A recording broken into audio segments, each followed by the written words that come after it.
Once you have answered my questions, you can get some much-needed sleep. Yeah, my mind's blank. Lieutenant?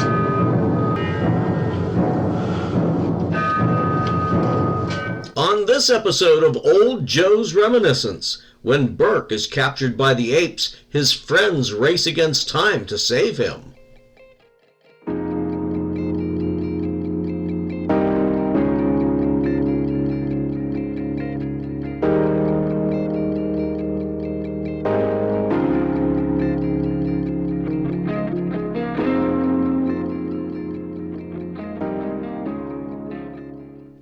The Interrogation was the 12th Planet of the Apes episode to be produced, but it was the 10th episode to air on CBS stations in the United States on November 15th, 1974. A glance at the cast shows that Booth Coleman is back again as Dr. Zaius.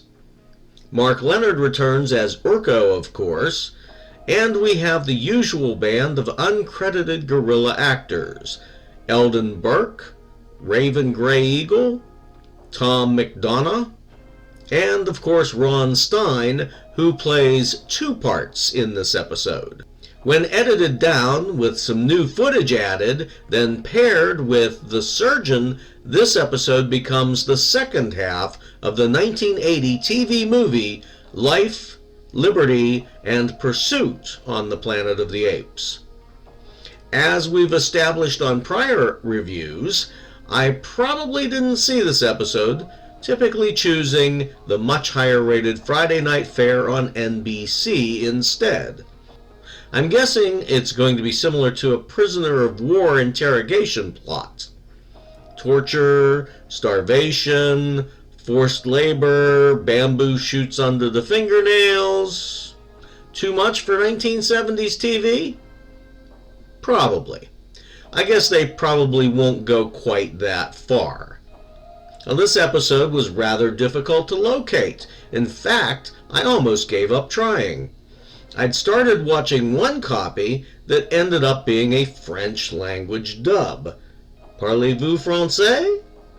I don't. I flunked out of French in high school. Still, I was about to watch that version and use the October 1st, 1974 final script to attempt a translation.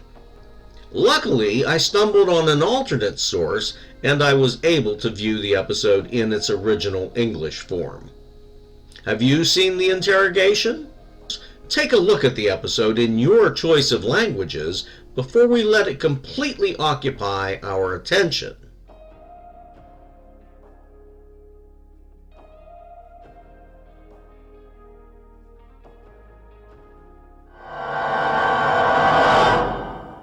The episode opens with a group of a half-dozen mounted guerrilla police cresting a hill. They spot the renegade chimpanzee Galen and the two astronauts Alan Verdon and Peter Burke crossing a meadow. The guerrillas start gaining on them. They come after them with a net, so the three fugitives split up. Verdon and Galen each find hollow logs to hide in. How very convenient. But Burke ends up getting caught in the gorilla's net. The gorilla leader is played by Ron Stein in the first of his two roles in this, his 7th episode. This one will take to Central City. We cut to Zaius' study. He and a female chimp are studying the contents of a very old book. She's Wanda, a scientist played by Beverly Garland. Beverly Garland was born Beverly Fessenden on October 17, 1926 in Santa Cruz, California. She discovered acting at a small theater growing up in Glendale, California. Her family moved to Phoenix, Arizona when she was a teen. After high school, Beverly returned to Glendale to attend college and to perform in summer stock theater. She worked in radio and appeared in a few risque shorts before getting her first big break in a Hollywood film. Divorced, but using her married name Beverly Campbell, she played Secretary Miss Foster in the 1949 film noir production, DOA. In 1951, she married fellow acting newcomer Richard Garland. The marriage didn't last. but she remained Beverly Garland on screen. The third time was a charm when Beverly married land developer Fillmore Crank, who named a few hotels after his bride. She was popular on television. Her most notable role was Barbara Harper, who married widower Steve Douglas on My Three Sons. She also portrayed Dottie West, the mother of Kate Jackson's character on the CBS series Scarecrow and Mrs. King. She appeared as Ginger Jackson on 9 episodes of Seventh Heaven, retiring after its conclusion. Beverly Garland died on December 5, 2008 at the age of 82. Burke enters, thrilled that Burke has been captured. He anticipates that the other two fugitives will come to try and rescue Burke. He's probably right. And he says they'll fall right into his trap. Zaius thinks this is an opportunity to try an experiment. Why must we always make a simple problem so complicated? It's not necessary to experiment.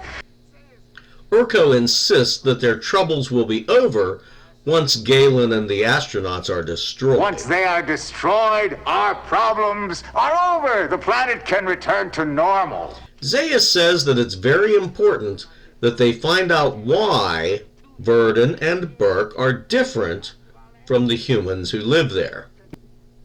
Wanda has been busy studying that old book. I can almost promise I'll get the answers. Written in 1986, it's a book on brainwashing that was recently discovered in a time capsule. Wanda intends to use some of the book's methods on Burke. Urko's not following her. Brainwashing, isn't that where you take the brain out of the skull and wash it with cool water? I never thought I'd find myself laughing about something as serious as brainwashing. But Urko's stupidity rarely ceases to amuse me. Well, how can you wash the brain if you don't take it out of the skull? Zaius explains that Wanda has the backing of the council, and she intends to interrogate Burke according to the book's procedure. No. Zaius, all interrogation must be under my supervision. Urko will supervise, but Wanda will control the experiment. Urko suggests that they use the usual process. What he describes sounds like a frontal lobotomy to me. Zaius says they'll proceed with the brainwashing. It's to be kept secret. Only the three of them and a few trusted guards will know about it. Meanwhile, Galen is growing weary. He and Verdon have been running as they're making their way to Central City. It's 19 hours away. They can't expect to run the whole way there. Galen says that Urko will have traps set for them. True. Back in Central City, a couple of guerrillas pull Burke from his cell to meet Wanda, his interrogator. She says that the interrogation can either be pleasant or unpleasant. Well, pleasant is better. Good old Burke and his humor. She starts out by asking which humans helped him, to which he replies, almost all of them, and many apes. She wants more, names, places, and times. I'm sorry, I can't remember that. I don't know if her finger tapping is part of the brainwashing process, but Burke turns the tables on her by admiring the ring on her finger. Say, that's a really lovely ring you have there on your tapping finger. She's getting nowhere, so she has the guards return Burke to his cell. To hasten their trip, Galen and Verdon commandeer a hay wagon from Eldon Burke as a peasant guerrilla. The interrogation resumes. They flash a light in Burke's face, and Wanda fires questions at him. He says he can't hear her because of all the bells and drums. It's only been 4 hours, she says, and if they're too loud now, what will they be after 8 or 24 hours? Then she orders a lieutenant to shoot Burke. Her threat was an empty one, I think. The lieutenant is played by Wayne Foster. That's a promotion since he'd only been a sergeant in episode 5. This was Wayne's fifth and final screen appearance. In Urko's office, the guerrilla general is going over plans to capture Verdon and Galen. His aide, played by Peter Ireland, vows that they won't get into the city. Nothing will get into the city without being stopped by our guards. Meanwhile, Galen is driving that hay cart disguised as a female peasant chimpanzee. Burke endures more psychological torture. He's holding up fairly well considering that he's been deprived of sleep and has been given nothing to eat. Wanda insists that only one ape, Galen, befriended him. He agrees with her to make things go easier. Then, when pressed to name the humans who helped him, he changes his story. He says that no humans helped him. You know what to do? Yes, Wanda.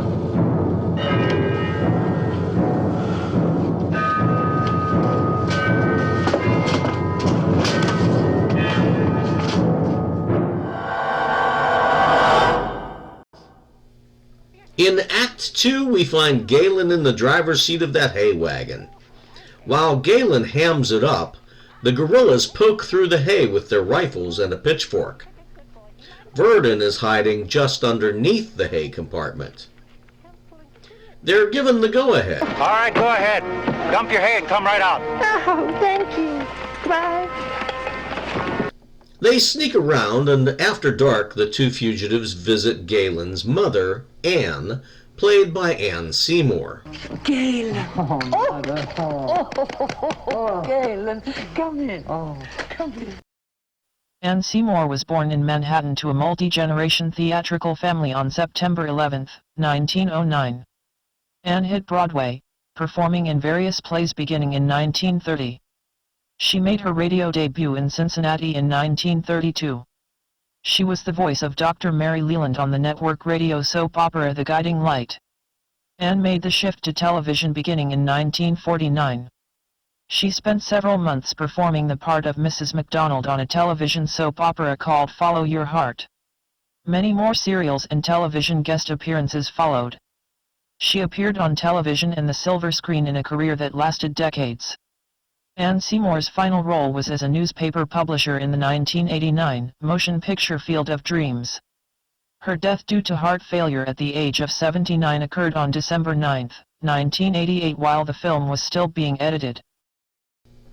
In a Guess Who's Coming to Dinner moment, Galen introduces Verdon. How do you do, Verdon? Fine. Then Galen asks about his father, and he learns that good old Dad is on the council now. That's surprising. I'd have thought he'd have been passed over just for having a traitorous son. Can they trust him? Galen's father is Yelu, played by Norman Burton. He had appeared as the hunt leader in the original 1968 Planet of the Apes film, and as an army officer in Escape from the Planet of the Apes in 1971. He declines to help them. I will give you shelter, but I won't help you in any other way. We cut to Urko and his aide discussing the hay cart incident. Well, the abandoned hay cart was driven through a checkpoint by a female chimpanzee. Urko wants Councilman Yelu's home searched.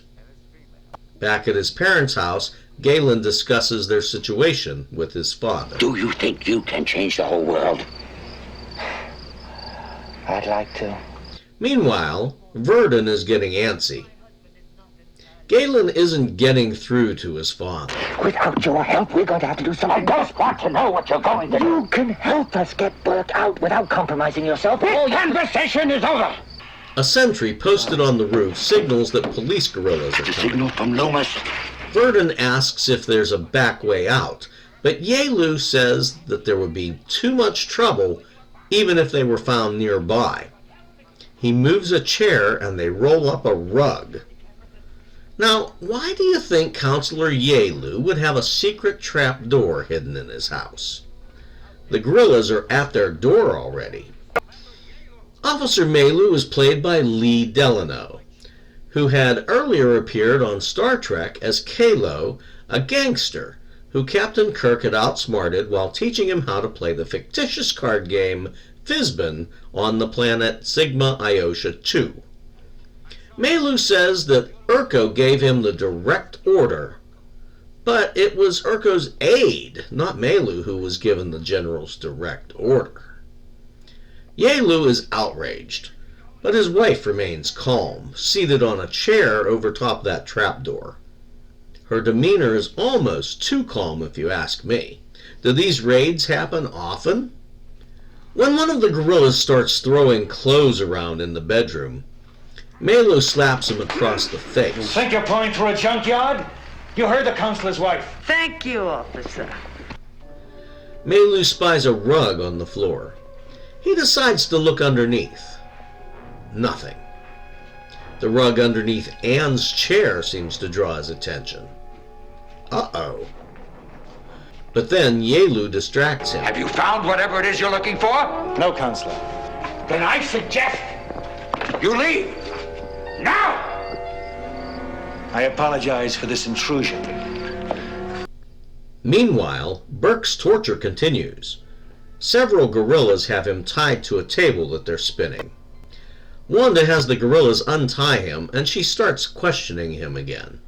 His military training finally kicks in, and he only recites his name, rank, and serial number. My name is Burke, Peter J., rank major. Stand up! Number 0047. Stand up! 897. Oh, haven't you had enough? My Do you want more? Burke. So he's tied up again, and the spinning continues.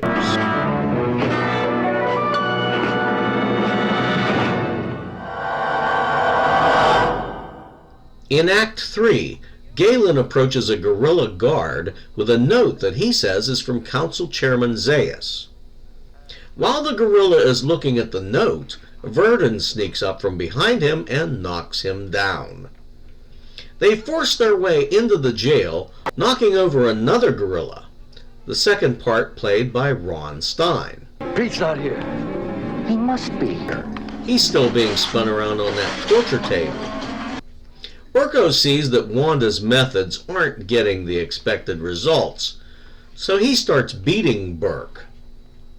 Then she mentions something about a female presence. Wasn't that the method they tried to use on Verdun in The Legacy? How long has Zaius been studying this torture book? Galen confronts his father. So why didn't you tell us that Burke isn't in the main jail? I didn't know. I have no idea where he's being kept. Only Urko and Zaius know. Galen and Verdun conclude that they'll have to look in Urko's office. Why would they assume that Urko would keep a written record of such a clandestine operation? Still, we have to look in Urko's office.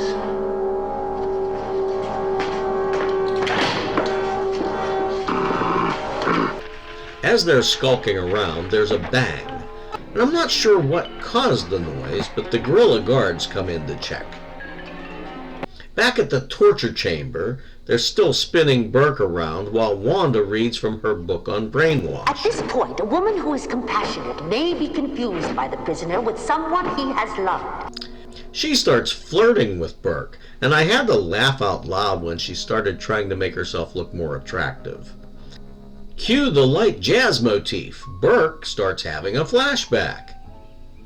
He's dreaming that he's in a park with an old flame, a blonde named Susan. She was played by Lynn Benish, who made several guest appearances on TV, concentrating mostly on soaps, such as The Doctors, One Life to Live, and The Young and the Restless. In his flashback, Burke is about to kiss Susan. He comes out of it just as Wanda's moving in for a kiss. He rolls away from the chimpanzee. Was she really going to kiss him, I wonder? We'll never know. And at this point, she's giving up. Inform Chief of Security Urko that the prisoner now belongs to him.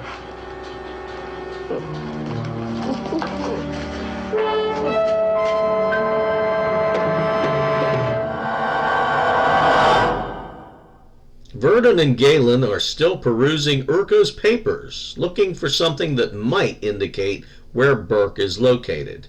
They've been in there all night, and I'd imagine Urko should be arriving at any moment. Verdun pulls a scroll out, and for some unexplained reason, Galen goes over and stands beside him. He sees that 5 special guards were sent to the Crystal Cavern. Why would they need 5 guards there? It's outside the city where nothing is stored. They hear Urko coming, so the 2 fugitives quickly jump out the window. It reminds me of Superman jumping out a window. They don't go into how they were able to get out of the central city, but Verdun and Galen arrive at the cavern. Some guerrillas bring Burke out of the cavern to a waiting hospital wagon. Verdun and Galen can't get to Burke with so many guerrillas around, so their only chance is at the hospital. So now they've got to get back into the city. I guess Urko pulled the security, since the fugitives are assumed to already be there, so they're able to come and go at will. At the hospital, Dr. Malthus tells Urko that he can't guarantee success. It's not necessary. The patient could die or be left with no brain at all. That's too bad. Dr. Malthus is played by Harry Towns, whose career spanned decades. A gorilla wheels Burke in. The doctor says he needs time to prepare for surgery. Urko will be back to watch. You have 30 minutes. Then begin the operation. Verdun and Galen have made it back into the city. They ask Anne to let them borrow a carriage. They tell her that they're going to break Burke out of the hospital. They don't stand a chance without her carriage. You don't stand a chance with my carriage. In a courtyard outside the hospital, Verdun is raking the ground. Anne rides up in her carriage and calls out for Verdun to help an injured ape. Come and help this ape. It's Galen, of course. Anne confronts a guard, played by Tom McDonough, appearing in his 3rd of 4 episodes. The 3 go inside, where they're stopped by the lieutenant. Anne tells them who she is and proceeds to talk her way in. While we're arguing, this unfortunate victim could die. I'm wondering how she expects to get through this without some sort of reprisal from Urko. I guess we'll just have to wait and see. Anne enters the operating room. She wants Dr. Malthus to care for her injured chimpanzee. When he says he's doing an important surgery in 10 minutes, she protests. Do you mean a human patient is more important to you than an ape? Urko's orders. And she remarks that the human doesn't look like anything special. Meanwhile, she palms some surgical instruments. How they don't see her doing that, I'll never know. She crosses the floor and passes those instruments to Verdun and Galen. The ensuing fight scene is extremely over the top. Those gorillas should be able to easily overpower a human, or a chimpanzee for that matter. Yet they show the gorillas literally falling over one another.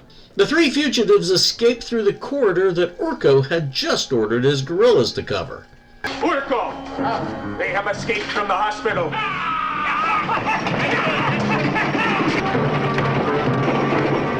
That's funny, I didn't see anyone driving that getaway carriage. Urko orders his gorillas to follow them. And as the gorillas hurry down the corridor, we see Verdun peek around a corner. So I was right. They weren't in the carriage. Urko exits the hospital. He sees his gorillas chasing the carriage on foot. Man up!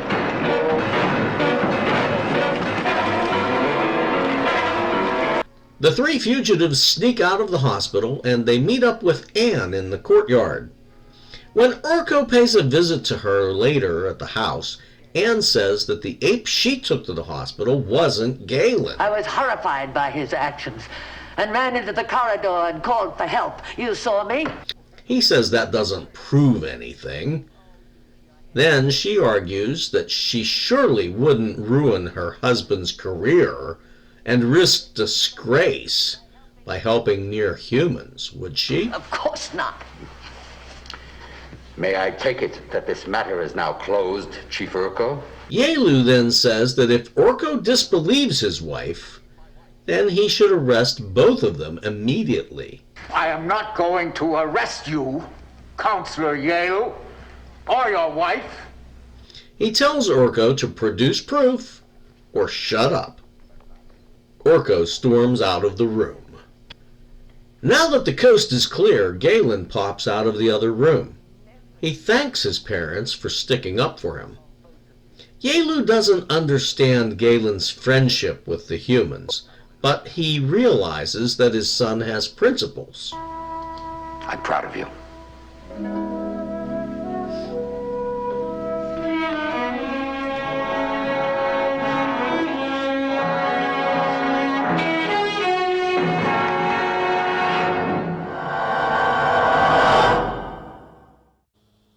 I was thrilled to see the gorillas capture one of the humans in this episode. The only thing wrong with that opening scene is that they failed to capture all of the fugitives. The show's writers must mistakenly think that gorillas lack intelligence. This is blatantly obvious by the way Urko is portrayed as a buffoon. And that chimpanzee, Wanda, was utterly useless. She was too much of a bleeding heart toward her human victim. She seemed afraid to do what needed to be done. And I simply cannot believe that she was actually going to kiss that filthy beast. Oh, it makes me shudder just thinking about it. They probably could have gotten all the information they wanted by using more physical means. Beat it out of him. As the show went on, I think Urkel became too focused on performing the surgery. He had more than ample opportunity to destroy the human. It was his failure to act that let them all get away. And don't get me started on that ridiculous fight scene in the hospital. Sheer and utter nonsense. Those scriptwriters needed to be taken out and tortured for giving us this pile of rubbish. Well, that was another interesting episode. I'm surprised that they're still producing quality stories at this point, because I've read that they suffered toward the end. Only 4 episodes and a few unproduced scripts remain after this. The episode reminds me of several other TV shows and movies. The Pueblo Incident was a Hallmark Hall of Fame TV movie that I saw in 1973. It starred Hal Holbrook. It was about a U.S. spy ship that was boarded and captured off the coast of North Korea in 1968. North Korea claimed that the Pueblo was in their territorial waters, but the U.S. Navy maintained that the Pueblo was 16 miles out to sea in international waters. One man was killed during the boarding, others were wounded, and the crew was starved and tortured by the North Koreans for nearly a year. The Moment of Madness episode of Search that I reviewed a while back also featured some unsettling psychological warfare. Black Sheep Squadron had 1 or 2 episodes, and there are others like Star Trek's The Four Lights. Did you notice during the scene where Verdon and Galen are about to abduct the peasant gorilla, there's a brief view of the black shroud that enters the frame just before the scene is cut. Then in the wider shot, Ron Harper's shadow is visible on the ground underneath the ape as he's out of frame just before he jumps that gorilla. Galen's mother, Anne, is the only female ape in the entire Planet of the Apes world whose name doesn't end with the letter A, like Vera. And it would have been so easy to add the A and called her Anna instead of Anne. A scene that's in the script was cut. It had Verdon watching over a sleeping Burke in that adjacent room while Urko was talking to Galen's parents. I'm kind of glad they cut it, though, because it left us wondering about what had happened to them until after Urko left. This episode didn't end with the typical shot of the three of them walking away, because Burke is supposed to be recovering from his attempted brainwashing. I hope there are no lasting effects from that. And that's all I've got. What are your thoughts on the episode? Leave a comment below. Don't forget to like, subscribe, and tap the notification bell so you'll know when I post my next episode of Old Joe's Reminiscence.